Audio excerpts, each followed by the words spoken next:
अच्छा जी, हम MongoDB start करें। और मोंगोडीबी में हमने इंट्रोडक्शन देख लिया था कि डेटाबेस क्या होता है, डेटाबेस कौन कौन से टाइप के होते हैं, और टर्म्स हमने बात की थी कि आपका क्लस्टर होता है।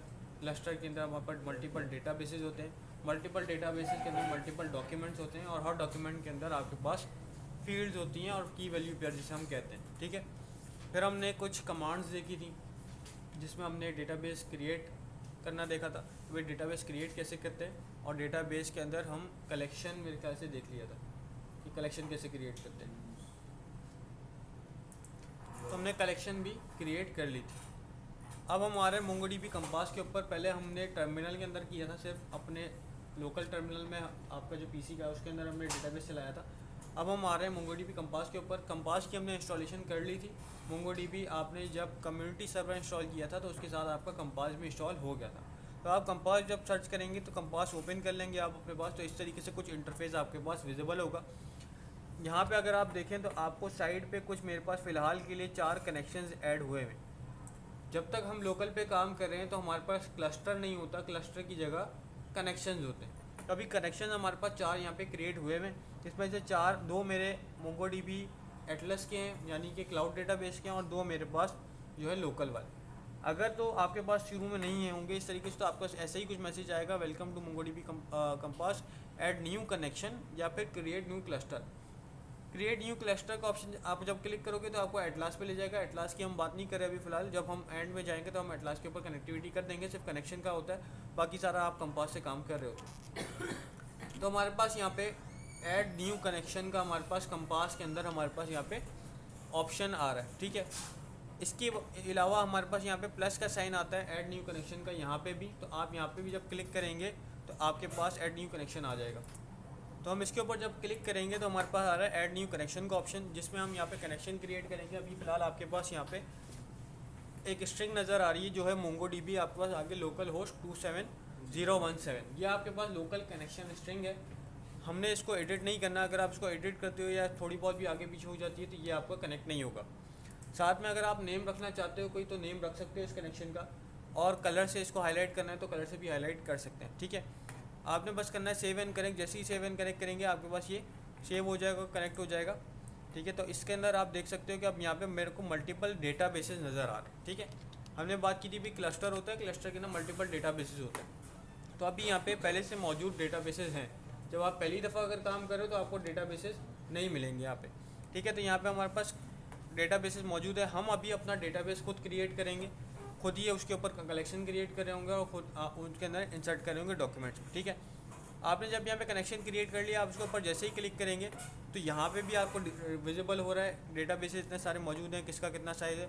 दूसरी चीज़ आपको यहाँ पे आ रहा है क्रिएट डेटाबेस। अगर आपको मतलब कि आपने कमांड्स के थ्रू नहीं करना तो आप यहाँ पे direct by clicking the button आप कर सकते हो यहाँ पे। ठीक है, और यहाँ पे हमारे पास आ रहा है मोंगोडीबी शेल। ठीक है, मोंगोडीबी शेल के ऊपर आप क्लिक करोगे तो यहाँ पे शेल आपके पास ओपन हो जाएगा। इससे पहले हम अपना शेल जो हमारे सिस्टम का शेल था वो इस्तेमाल कर रहे थे, अब हम आ गए इसके ऊपर। ठीक है, मोंगोडीबी शेल के ऊपर। ठीक है, अगर वो नहीं भी सेटअप करते आप तो भी आपका इसके ऊपर काम हो जाएगा। अभी आपको यहाँ पे दिखा रहे हैं कि भाई हम अभी मौजूद हैं टेस्ट डेटाबेस के अंदर। जब कुछ नहीं होता तो टेस्ट होता है। ठीक है, यानी जब कोई भी डेटाबेस सेलेक्ट नहीं हुआ होता तो test database by default set हो जाता है। हम अगर यहाँ पे डायरेक्ट इंसर्ट डॉक्यूमेंट कर देंगे तो डायरेक्ट आपके पास टेस्ट डेटाबेस में इंसर्ट हो जाएगा। तो कुछ कमांड्स हमने चलाई थी लिस्ट करवाने के लिए, तो लिस्ट आप कर सकते हो। तो आप यहाँ पे शो डीबीज करोगे तो आपके पास यहाँ पे सजेशन भी आता है। ठीक है, उसमें सजेशन नहीं आता तो यहाँ पे सजेशन आता है। यहाँ पे आपके पास सजेशन आ रहा है कि भाई हमारे पास ये सारे डेटाबेसेस मौजूद हैं। अगर हमने यहाँ पे डेटाबेस क्रिएट करना है तो हम वही यूज़ की कमांड चलाएंगे, यूज़ करके। और आप यहाँ पे हम एक क्रिएट कर रहे हैं डेटाबेस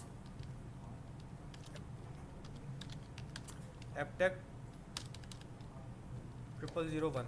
ठीक है, एंटर किया मैंने तो मेरे पास ये स्विच हो गया, यानी क्रिएट हो गया मेरा। लेकिन अभी तक यहाँ पे इसका नाम नहीं आएगा। जब तक इसके अंदर कोई कलेक्शन नहीं होगी तब तक ये आपको विजिबल नहीं होगा। दूसरी चीज़ कंपास की ये है कि भाई इसमें डेटाबेस में जब भी आप डेटा इंसर्ट कर दोगे वो डेटाबेस में स्टोर तो हो जाएगा, लेकिन यूआई चेंज नहीं करेगा। यूआई पे आपको चेंजेस नहीं नज़र आएंगे, तो उसके लिए आपको इसको रीलोड करना पड़ेगा। रीस्टार्ट नहीं, रीलोड करना पड़ेगा। तो कंट्रोल आर जब आप करेंगे तो ये रीलोड हो जाएगा। ठीक है, तो अभी हमारे पास नहीं है। हाँ, अब हम आ रहे हैं कलेक्शन के ऊपर। तो कलेक्शन के लिए मैं यहाँ पे एक स्टूडेंट की कलेक्शन बना रहा हूँ। तो DB हमने बात की थी कि भाई डेटाबेस आपको रिटर्न करके देगा कि करंट डेटाबेस कौन सा है। DB डॉट हमारे पास हमने कलेक्शन क्रिएट करनी है तो क्रिएट कलेक्शन, और इसके अंदर आप अपनी कलेक्शन का नाम लिख दोगे, जो भी आपने कलेक्शन लिखनी है। तो मैंने यहाँ पे लिख दिया स्टूडेंट्स, ठीक है, एंटर किया तो मेरे पास कलेक्शन क्रिएट हो गई। अब आप अगर कंट्रोल R करोगे तो आपके पास यहाँ पे एपटेक 000001 हमारे पास यहाँ पे ऐड हो गया आपके साइड पैनल के अंदर, ठीक है। हम इसके अंदर कलेक्शन क्रिएट कर चुके हैं, ठीक है। मल्टीपल कलेक्शन इसी तरीके से क्रिएट होंगी, और ड्रॉप भी हम पहले करके देख चुके हैं, तो वो आपको आइडिया है। अब हम जा रहे हैं डॉक्यूमेंट इंसर्ट के ऊपर कि भाई इसमें इंसर्ट किस तरीके से करेंगे, ठीक है।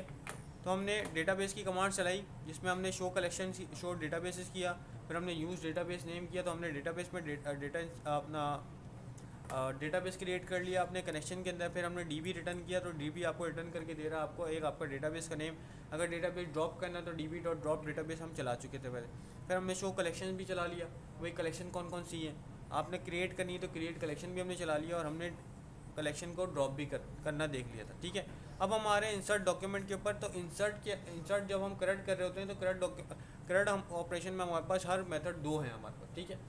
यानी कि आप जब करेक्ट कर रहे हो तो इंसर्ट 1 एक डॉक्यूमेंट इंसर्ट करना है, या एक साथ बहुत सारे करने हैं, एक डॉक्यूमेंट फाइंड करना है या बहुत सारे फाइंड करने हैं, इसी तरीके से एक अपडेट करना है या बहुत सारे अपडेट करने हैं। तो इस तरीके से आपके पास चारों मेथड के आपके पास insert 1, insert many, find 1, find many, find 1 होता है हमारे पास, फाइंड मैनी नहीं होता, उसकी जगह हम फाइंड इस्तेमाल करते हैं। आगे आएगा तो मैं बता दूंगा। Update 1, update many, delete 1, delete many. तो आपके पास जो चारों ऑपरेशन है आपके पास, वो आपके पास डबल हैं, एक सिंगल के लिए भी और एक मल्टीपल के लिए भी। हम आ रहे हैं इंसर्ट 1 के ऊपर, तो इंसर्ट 1 हम कर रहे हैं यहाँ पे, मैंने लिखा DB डॉट।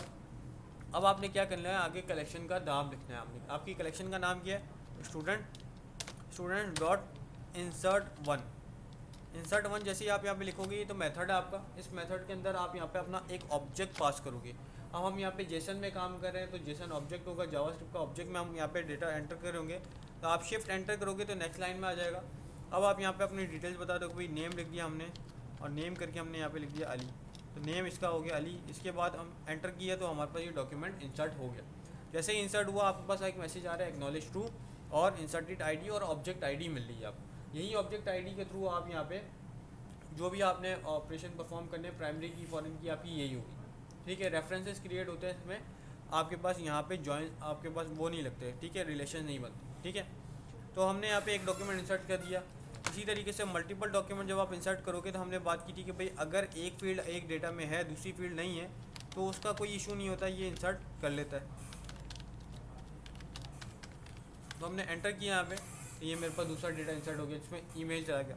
अब आप अगर चेक करना चाहो तो आप यहाँ पे देख सकते हो कि एपटेक के अंदर आपके पास एक कलेक्शन आई है स्टूडेंट्स की, और स्टूडेंट्स के अंदर आपके पास यहाँ पे डेटा नज़र आ रहा है।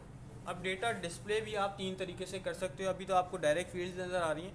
दूसरा आपके पास है यहाँ पे ऑप्शन जेसन का, कि आप जेसन में भी चेक कर सकते हैं, तो जेसन में आपको इस तरीके से कुछ नज़र आ रहा है। फिर है टेबुलर फॉर्म में, अगर आप SQL इस्तेमाल करके आए हो और आपको ये नहीं समझ आ रहा, तो आप टेबल फॉर्म में भी डेटा देख सकते हैं। तो भाई यहाँ पे आपको ID दिख रही है, फिर आपको नेम दिख रहा है, और फिर ईमेल दिख रहा है। जहाँ पे नहीं है वहाँ पे नो फील्ड आ गया कि भाई खाली फील्ड है, ठीक है। तो हमने यहाँ पे इस तरीके से इंसर्ट कर लिया, इंसर्ट 1 चला लिया, सही है।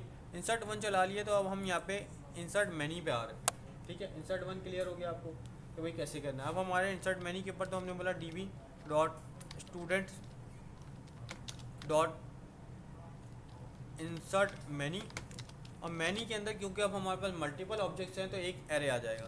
तो एरे हमने डिफाइन किया यहाँ पे, और एंटर किया, शिफ्ट एंटर, तो अब यहाँ पे हम मल्टीपल ऑब्जेक्ट डिफाइन कर देंगे। एक ऑब्जेक्ट जिसके नाम हमने लिखा नेम लिखा हमने कामरान, एज लिखी इसकी मैंने 22। इसी तरीके से एक और ऑब्जेक्ट इसके अंदर नेम फराज, एज 20, और लास्ट में हमारे पास एक और आ गया जिसमें नेम सुफियान, कॉन्टेक्ट,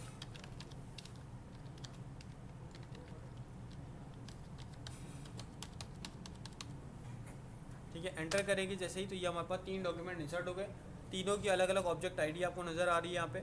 आप चेक करना चाहो तो आप दोबारा जाओ स्टूडेंट्स के अंदर, यहाँ पे स्टूडेंट ऊपर टैब खुला हुआ है, आप यहाँ से भी देख सकते हो। अभी हमारे पास फिलहाल 2 ही नज़र आ रहे हैं, ठीक है, 2 ही नज़र आ रहे हैं। तो आप कंट्रोल R करोगे या फिर यहाँ पे आपके पास रिफ्रेश का आइकन नज़र आ रहा है, आप इसको भी करते हो क्लिक, तो आपके पास ये दोबारा इंसर्ट अपना दोबारा रिफ्रेश हो जाएगा और आपको यहाँ पे नज़र आने लग जाएगा जो आपने डेटा इंसर्ट किया, ठीक है। तो ये है हमारे पास इंसर्ट ऑपरेशन, जिसमें हम इंसर्ट 1 और इंसर्ट मैनी करते हैं, सही है। अच्छा, इंसर्ट 1 और इंसर्ट मैनी हमने देख लिया। आप इंसर्ट का डायरेक्ट भी इस्तेमाल कर सकते हो यहाँ पे। तो ये इंसर्ट आपके पास पहले ही चलता था, अब डेप्रिकेट हो चुका है, लेगेसी पुराना हो गया आपके पास, ठीक है। तो इंसर्ट आप डायरेक्ट भी चला सकते हो। अगर इंसर्ट लिखोगे तो आपने की वैल्यू पेयर लिखा, इंसर्ट 1 लिखने की ज़रूरत नहीं, इंसर्ट मैनी लिखने की ज़रूरत नहीं, दोनों का काम कर देगा। तो ये भी आपका चलता है, लेकिन इसका सजेशन मेरे ख्याल से यहाँ पे नहीं आएगा आपके पास। तो db.student इंसर्ट का आपको सजेशन नहीं आ रहा, ठीक है। नेम जाफर एंटर किया मैंने, ये इंसर्ट हो गया आपका। मतलब इंसर्ट आपके पास है, चलता है, लेगेसी पुराना हो गया, तो इसकी जगह पे इंसर्ट 1 और इंसर्ट मैनी आ गया आपका, ठीक है। लिखा हुआ है depreciation warning, collection dot insert is deprecated, use insert 1 insert many और बल्क राइट, ठीक है। ये आपको वार्निंग आ गई कि भाई आप इंसर्ट नहीं इस्तेमाल करें, आप वो इस्तेमाल कर लें, ठीक है। तो ये चीज़ है भाई। इंसर्ट हमने कर लिया, इंसर्ट मैनी हमने देख लिया। अब हम आ रहे हैं फाइंड के ऊपर। भाई देख तो इंसर्ट तो कर लिया, अब हम चाह रहे हैं कि रिट्रीव करना डेटा, और डेटा को गेट करके डिस्प्ले करवाना चाह रहे हैं, तो हमको डेटा गेट करना पड़ेगा सबसे पहले। डेटा गेट करने के लिए अब हमने बात की थी फाइंड 1 और फाइंड मैनी। तो फाइंड 1 तो हमारे पास होता है, फाइंड मैनी की जगह हम फाइंड लिखते हैं सिर्फ सिंपल। जैसा इंसर्ट मैनी की जगह इंसर्ट था, तो फाइंड मैनी की जगह से फाइंड लिखा जाएगा। इंसर्ट अपना फाइंड 1 हमारे पास होता है, तो ये फ़र्क है बस इसमें। बाकी हम क्या करेंगे, db.students आपने लगाया फाइंड। जैसे ही आप फाइंड लगाओगे, आप एंटर करोगे, तो आपके पास ये सारा डेटा जो भी डेटाबेस में मौजूद है वो आपको डिस्प्ले हो जाएगा यहाँ पे, ठीक है। तो ये हमारे पास है सिंपल फाइंड। अब फाइंड सिर्फ और सिर्फ ऐसे नहीं होता कि भाई हम सिर्फ सारा डेटा मंगवाना चाह रहे हैं। कुछ कंडीशंस होती हैं जिसमें हम बोल लेते हैं भाई जिनकी एज 25 है तो वो ले आओ। तो उसमें क्या होगा कि ज़रूरी नहीं है एक स्टूडेंट हो, मल्टीपल स्टूडेंट हो सकते हैं जिनकी 25 एज है, तो उसमें भी आपको ज़्यादा डेटा चाहिए। जब ज़्यादा डेटा चाहिए तो आपके पास ये फाइंड चलेगा, ठीक है। तो हम फिर कंडीशन पे भी आएंगे। फ़िलहाल हमने सिर्फ सिंगल फाइंड चलाया, अब हम यहाँ पे फाइंड 1 चला रहे हैं। db.students.find1 फाइंड 1 किया मैंने यहाँ पे और एंटर करूँगा फाइंड 1 के, तो मेरे पास पहला वाला जो डॉक्यूमेंट है मेरे पास वो आ जाएगा यहाँ पे। क्लियर है कि भाई पहला डॉक्यूमेंट जो मेरे पास रखा हुआ है डेटाबेस में वो आ रहा है। अब मैं आ रहा हूँ कंडीशन के ऊपर कि भाई कंडीशन, मैं एज की कंडीशन दे रहा हूँ, और फिलहाल मैंने यहाँ पे कोई एज नहीं दी हुई, तो मैं एज एक और डॉक्यूमेंट इंसर्ट कर रहा हूँ जिसमें मैं यहाँ पे एज दे रहा हूँ।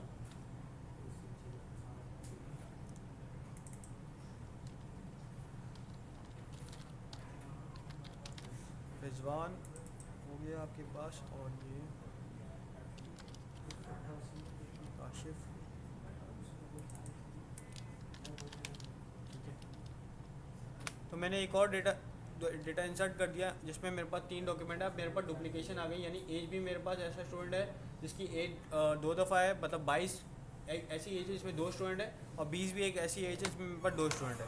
तो मैं दोबारा यहाँ पे फाइंड चला रहा हूँ। अभी फाइंड में आप चेक कर सकते हो कि मेरे पास एज आ रही है। अब मैं चाह रहा हूँ कि मेरे पास एज आ जाए 22, जिसकी एज हो वो मेरे पास बंदा आ जाए, ठीक है। तो क्या करना है आपने लिखना है यहाँ पे db.students कलेक्शन का नाम, और डॉट करके आप यहाँ पे चलाओगे फाइंड, और फाइंड के अंदर आपने क्या करना है, फाइंड के अंदर आपने की वैल्यू पेयर डिफाइन कर देना है, ठीक है। की वैल्यू पेयर में आपने लिखा एज, और एज कितनी थी, आपने चाहिए थी 20। तो अब 20 जो एज होगी आपके पास जिन जिन स्टूडेंट्स की, वो आपके पास आ जाएंगे। इसी तरीके से हम कोई भी फील्ड इस्तेमाल कर सकते हैं। अभी मैंने एज किया, मैं यहाँ पे नेम भी कर सकता हूँ, तो मैंने लिखा नेम, और नेम लिख के मैंने यहाँ पे अली लिख दिया। एंटर करा तो 2 अली थे मेरे पास, तो दोनों अली आ गए मेरे पास। तो इसी तरीके से जो आप करना चाहते हो वो यहाँ पे हम परफॉर्म कर सकते हैं। तो हम यहाँ पे सिंगल फाइंड 1 के ऊपर भी इसको चला सकते हैं कि अगर मैं सपोज़ मैं फाइंड 1 पे चलाना चाह रहा हूँ, ऐसा स्टूडेंट जिसकी एज 20 है आपके पास, तो वो फाइंड 1 करके एक आ जाए। तो कामरान मेरे पास आ गया जिसकी 22 एज थी, तो वो आ गया। इसके बाद जो एक और स्टूडेंट था वो मेरे पास नहीं आया, क्योंकि पहला मुझे ये मिला, तो डेटाबेस ने पहला मुझे ये ला के दे दिया। अच्छा जी, अब हम आ रहे हैं प्रोजेक्शन के ऊपर। प्रोजेक्शन हमारे पास क्यों इस्तेमाल कर रहे हैं, उसकी ज़रूरत क्यों है। सबसे पहले यहाँ पे हम डेटा इंसर्ट कर रहे हैं कुछ स्टूडेंट्स का जिसमें हमारे पास मल्टीपल फील्ड होंगी, ठीक है। तो उसके लिए मैं कुछ डेटा उठा रहा हूँ यहाँ से। तो डेटा हम यहाँ पे इंसर्ट कर रहे हैं। मैंने लिखा db dot students dot insert many, ठीक है। इंसर्ट मैनी के अंदर हमारे पास एक एरे होगा, इसके अंदर हमारे पास मल्टीपल ऑब्जेक्ट्स होंगे। तो मल्टीपल ऑब्जेक्ट मैंने यहाँ पे पेस्ट कर दिए। तकरीबन 19 का डेटा मैंने इंसर्ट कर दिया। अगर आप यहाँ पे db डॉट फाइंड चलाएंगे, db dot students dot find अगर आप यहाँ पे चलाएं तो आपको नज़र आ जाएगा भाई आपके पास ये सारा डेटा आ रहा है, ठीक है। जिस पे ज़्यादा है तो यहाँ पे लिखा हुआ है टाइप IT फॉर मोर, तो आप IT लिखोगे तो आपके पास यहाँ पे और डेटा जो होगा वो नज़र आ जाएगा। तो अभी मेरे पास यहाँ पे जो डेटा है उसमें बहुत सारी फील्ड आ रही है। मैं सिर्फ चाह रहा हूँ कि मेरे पास जो डेटा है वो नेम और एज का है, ठीक है, बाकी डेटा मुझे नहीं चाहिए। तो हम यहाँ पे फिर प्रोजेक्शन चलाते हैं। प्रोजेक्शन यानी प्रोजेक्टर अगर आपने देखा है तो प्रोजेक्टर आपको डिस्प्ले करवाता है। तो प्रोजेक्शन का भी काम डिस्प्ले करवाना है, लेकिन स्पेसिफिक फील्ड्स को डिस्प्ले करवाना है, ठीक है। तो स्पेसिफिक फील्ड्स को डिस्प्ले करवाना है। तो अभी मेरे पास नेम, एज, ग्रेड, ईमेल और स्पोर्ट है मेरे पास। ये अलग से फील्ड से बना दी, इसकी ज़रूरत नहीं हमको। खैर जो मेरे पास यहाँ पे फील्ड्स हैं तो इनमें से मेरे को 2 फील्ड को डिस्प्ले करवाना है। तो हमने यहाँ पे 0 और 1 का इस्तेमाल करना पड़ेगा। 0 और 1 का इस्तेमाल कैसे करेंगे, आप यहाँ पे लिखेंगे db डॉट स्टूडेंट्स डॉट, मैं इसको नीचे ऊपर ले आता हूँ थोड़ा ताकि डिस्प्ले हो क्लियर। स्टूडेंट्स डॉट फाइंड करने के बाद पहले आपने अपनी क्यूरी देनी है जो हमको फाइंड करना है। फाइंड करते वक्त हम यहाँ पर जो भी आप कंडीशन दोगे भाई आपके पास एज 20 हो वो वाले फाइंड करके ले आओ, ठीक है। तो वो आपके पास कंडीशन आएगी। अगर नहीं है सारे आपने सारे चाहिए तो फिर आप इसको खाली छोड़ देंगे, ठीक है। तो पहला ऑब्जेक्ट हमने खाली छोड़ दिया जिसमें हमारी कंडीशन आएगी कि आपके पास एज इतनी होनी चाहिए या स्टूडेंट का नेम आपने दे दिया है, कुछ भी जो आपने ग्रेड देना है तो उसके हिसाब से हमारे पास यहाँ पे वो आ जाएगा। अगर नहीं है तो इसका मतलब हम सारे मांग रहे हैं उससे, ठीक है। फिर दूसरा ऑब्जेक्ट आपके पास बनेगा जिसमें अब आप यहाँ पे फील्ड डिफाइन करोगे कि कौन कौन सी फील्ड आपको चाहिए या नहीं चाहिए। जो चाहिए आपको तो उसके लिए आपने यहाँ पे कर दिया कि भाई नेम 1, यानी नेम चाहिए आपको। और इसी तरीके से आपने कर दिया एज 1, तो एज चाहिए आपको। बाकी जो चीज़ें नहीं चाहिए वो लिखने की ज़रूरत नहीं है। हमने एंटर किया तो हमारे पास यहाँ पे सारा डेटा आ जाएगा जिसमें नेम और एज मुझे यहाँ पे डिस्प्ले करवा रहे सबका। तो एक्स्ट्रा डेटा मुझे इसने ला के नहीं दिया, ठीक है। इसी तरीके से अगर मुझे नेम और एज नहीं चाहिए और बाकी सब चाहिए तो मैं यहाँ पे 0 कर दूंगा इनको।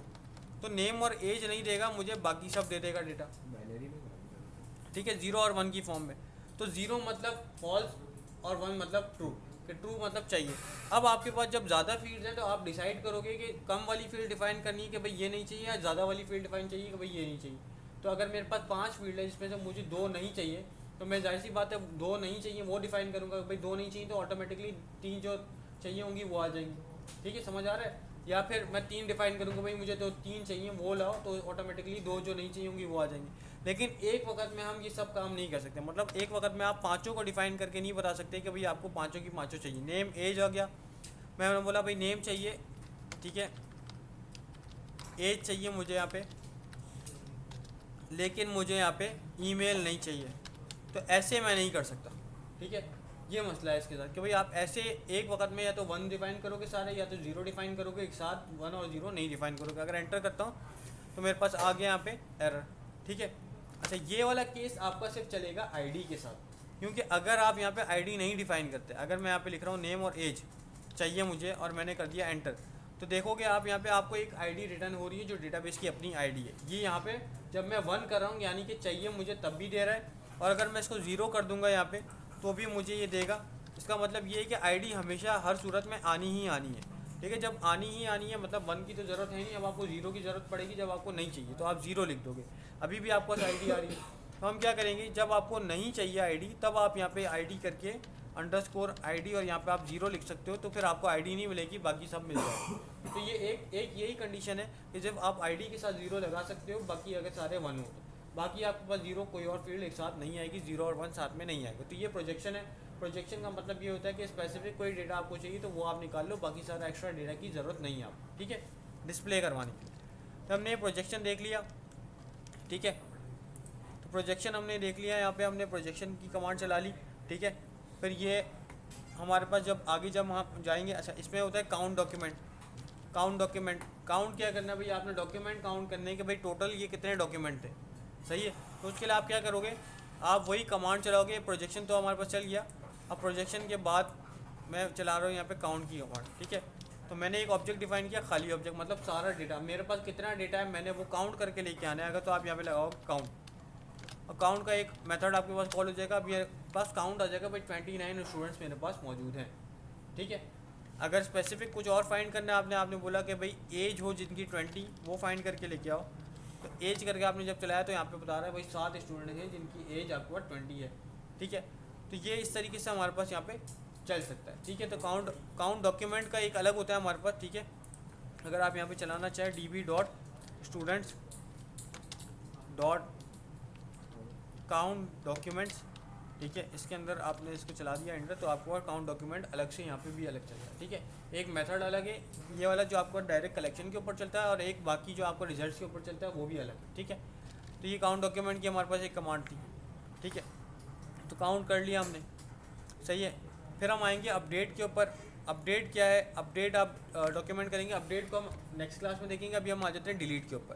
तो भाई डिलीट कैसे करना है, क्योंकि अपडेट का हमारे पास बहुत बड़ा टॉपिक है, तो अपडेट हम नेक्स्ट क्लास में करेंगे। हम आ रहे हैं डिलीट के ऊपर। तो भाई अब आपने डिलीट करना है, इसमें भी डिलीट वन, डिलीट मैनी, और आपके पास आता है डिलीट ऑल, ठीक है। डिलीट वन कैसे करेंगे हम? अगर मैंने स्पेसिफिक एक स्टूडेंट डिलीट करना है, जिस तरह मैंने अली ऐड किया था, तो मैंने लिखा db.students.delete1, और डिलीट वन करके मैंने यहाँ पे डिफाइन कर दिया कि भाई नेम होगा, और नेम में आपको अली मिलेगा, इसको डिलीट कर देना। एंटर किया, एक्नॉलेज ट्रू हो गया, और डिलीट काउंट 1 आ गया।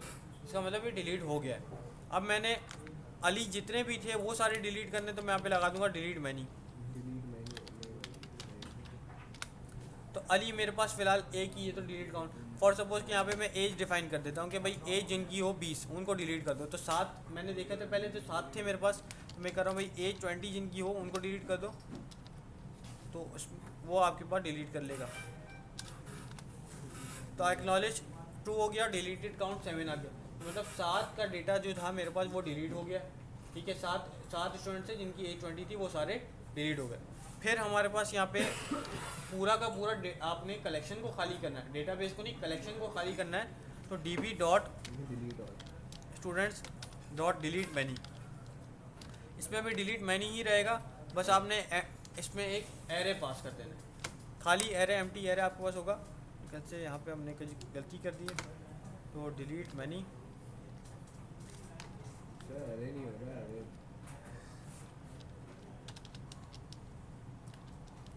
db.students.delete many,